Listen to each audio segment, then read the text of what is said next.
सर्दियां आते ही मूंगफली तो हर घर में शौक से खाई जाती है और मूंगफली खाने का शौक किसे नहीं होता, लेकिन मूंगफली छीलना किसी को भी पसंद नहीं होता। सर्दियां आते ही सब लोग मूंगफली शौक से खाते हैं, लेकिन उसका छिलका उतारना उतना ही मुश्किल लगता है। तो आज की वीडियो में मैं आपको बताने वाली हूँ एक मूंगफली छीलने का बहुत ही आसान सा तरीका, और साथ ही बताऊंगी कि सर्दियों में मूंगफली हमारी सेहत के लिए कितनी फायदेमंद होती है। मूंगफली को तोड़ने में थोड़ा वक्त लगता है, कुछ लोग तो इस चक्कर में मूंगफली खाना भी छोड़ देते हैं, लेकिन आज मैं आपके साथ एक ऐसी ट्रिक शेयर करूंगी जिससे आप मिनटों सेकंडों में मूंगफली को छील सकते हैं। चलें जी, स्टार्ट करते हैं अपनी टिप नंबर 1। प्यारे दोस्तों, आप सब कैसे हैं? उम्मीद करती हूँ आप सब लोग खैरियत से होंगे और बिल्कुल फिट फाट और मजे में होंगे। अगर आप मेरे चैनल पर नए हैं तो मेरे चैनल को सब्सक्राइब करें और साथ ही बेल आइकन को भी जरूर दबाएं। चलें जी, अब शुरू करते हैं अपनी टिप नंबर 1। मेरी पहली टिप इस परात को लेकर है और चकला बेलना को लेकर है, यानी इन्हें बगैर किसी मुशक्कत के चंद मिनटों में साफ कैसे किया जाता है। लड़कियां जब भी आटा गूंथती है तो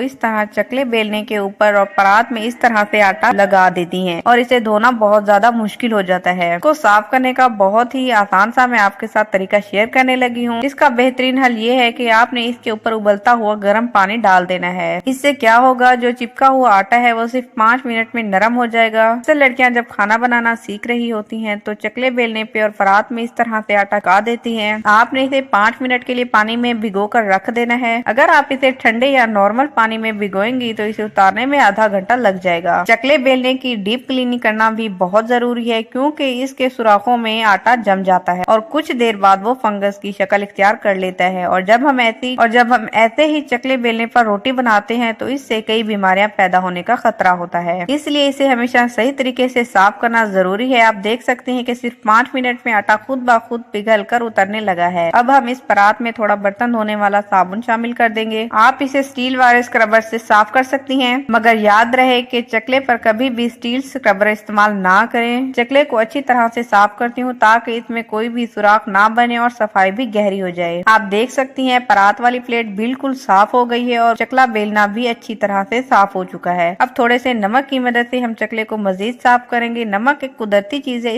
इसके इस्तेमाल से चकले के सुराखों में जो आटा जमा हुआ होता है वो निकल आता है। हम इसे 5 मिनट तक रगड़ेंगे और मैं हमेशा चकले बेलने को धोने के बाद धूप में रख देती हूँ। इसका फायदा ये होता है कि जितना पानी इसके अंदर होता है वो जल्दी से खुश्क हो जाता है और धूप की वजह से तमाम जरासीम और बैक्टीरिया खत्म हो जाते हैं और इस तरह से हमारा चकला बेलना जो है वो सालों तक चलता है। तो चलते हैं अपनी नेक्स्ट टिप की तरफ। ये टिप मेरी रबर बैंड के बारे में है। यकीन करें ये रबर बैंड आपकी जिंदगी में सुकून ले आएगा। आपको क्या करना है, सबसे पहले इस रबर बैंड को इस तरह से फोल्ड करना है। फोल्ड करने के बाद आपको किसी भी सेफ्टी पिन की मदद से को ऐसे बांध लेना है। सेफ्टी पिन को इस तरह से लगा देने के बाद मैं आपको बताती हूँ कि हमने इसका यूज किस तरह से करना है। अक्सर लड़कियां पर्स में पानी की बोतल रखती हैं तो वो पानी गिर जाता है, तो आपने क्या करना है, इस रबर बैंड को पर्स के अंदर इस तरह से लगा देना है। जैसा मैं आपको वीडियो में दिखा रही हूँ, तो आपने इस बोतल को इस तरह से इसके अंदर एडजस्ट कर लेना है। मैं कहती हूँ, आपको खुले आम चैलेंज करती हूँ कि एक भी पानी का कतरा नहीं गिरेगा। आप इसको जैसे हिलाएं, जैसे करें, ये बिल्कुल भी नहीं हिलेगा। ये टस से मसी नहीं होगा। हालांकि मैं इसे काफी हिला रही हूँ, लेकिन ये बिल्कुल भी हरकत नहीं कर रही, क्योंकि ये सबसे बेहतरीन तरीका है। अगर आपको मेरी वीडियो अच्छी लग रही है और कुछ सीखने को मिल रहा है तो मेरे चैनल को जरूर सब्सक्राइब करें। तो चलते हैं अपनी नेक्स्ट टिप की तरफ। एक बात का ख्याल रखना जरूरी है, जब भी आप दूध को फ्रिज से निकाल कर गर्म करते हैं या दूध को सीधा पैन में डाल देते हैं तो क्या होता है, सारा दूध पैन में चिपक जाता है। जी हाँ, जब दूध ठंडा हो तो वो पैन से चिपक जाता है और दूध जल जाता है। तो जब भी आप दूध को पैन में डालें तो सबसे पहले कुछ पानी डालें। पानी इतना डालें जितना हो सके, फिर वही दूध पैन में डालें। अब ये बात है, जब आप दूध फ्रिज में रखते हैं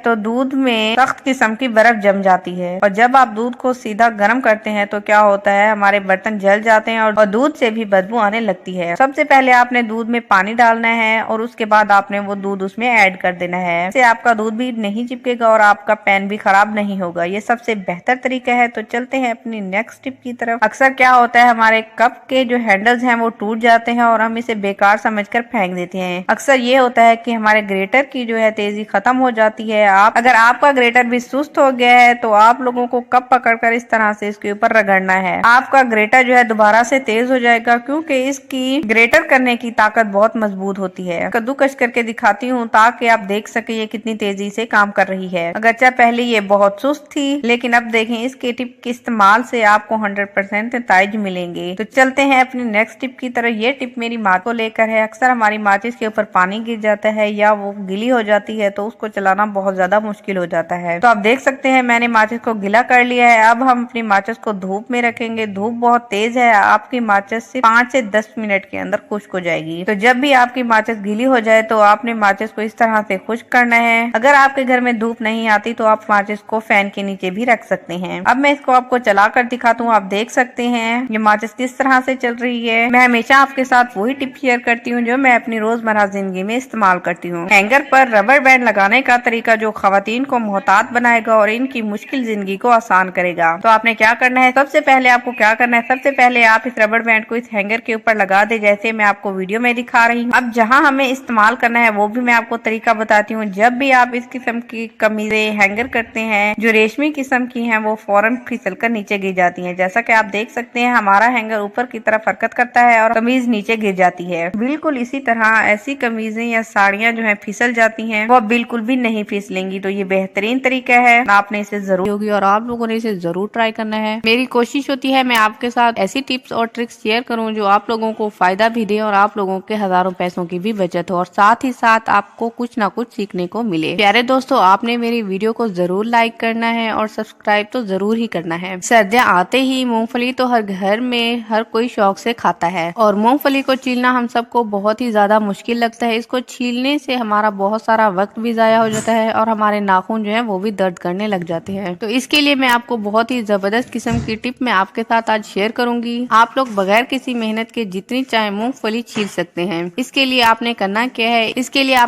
है, आपने एक चिमटा ले लेना है और उसके अंदर इस तरह मूंगफली को रख कर प्रेस करते जाना है और इस तरह से मूंगफली जो है वो फौरन से ही उतर जाए। इस तरह से मूंगफली का छिलका जो है वो फौरन से ही उतर जाएगा। आप लोग देख सकते हैं बगैर किसी मेहनत के हमारा छिलका जो है वो उतर रहा है। मैं आपको अगेन करके दिखाती हूँ। चिमटे के साथ आपने इस तरह से प्रेस करते जाना है और आपकी मूंगफली जो है वो अलग होती जाएगी। इस तरीके से ना तो आपके नाखूनों में दर्द होगा और फटाफट से आपके ढेरों ढेर मूंगफलियां जो है मिनटों सेकंडों में छिल जाएंगी। और अगर आपने बहुत सारी मूंगफलियां एक ही मिनट में छीलनी है तो इसके लिए भी मैं आपको बहुत ही जबरदस्त किस्म की एक और टिप भी यहाँ पे शेयर करूंगी। आप लोगों ने क्या करना है, एक दुपट्टे में आपने मूंगफलियों को रख देना है और मूंगफलियों को इसमें रख कर आप फैला देना है। और अब आप लोगों ने क्या करना है, कोई भी मसाला कूटने वाला जो डंडा होता है आपने उसका इस्तेमाल करना है। आपने हल्के हल्के हाथों से प्रेस करना है। तो यहाँ आपने डंडे को जोर से नहीं मारना क्योंकि आपकी मूंगफली जो है वो टूट जाएगी। ये बहुत ही आसान तरीका है और बगैर किसी मेहनत और बगैर किसी झंझट।